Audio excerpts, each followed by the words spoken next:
50 years ago, Dr. Martin Luther King asked, "What is it that America has failed to hear?"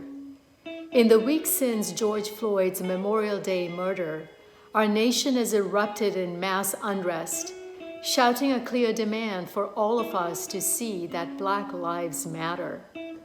Worldwide public protest, in spite of the threat of a global pandemic, makes clear that we can no longer be silent as the Black community suffers disenfranchisement and violence. But what is perhaps more important for us to consider in this moment are the words we have collectively failed to hear in the decades before George Floyd's death.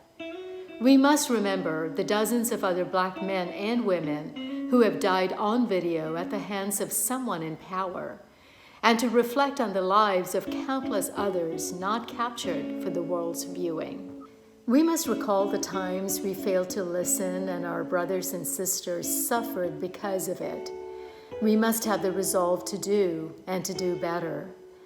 It is time that we as a community join together to listen, reflect, engage, and answer the call to action. It is time that we unify in peace to advance toward justice.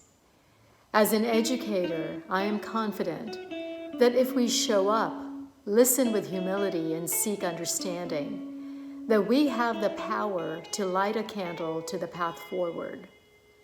Bakersfield College is proud to join the Unity and Community Peace Rally to honor this important time in our history.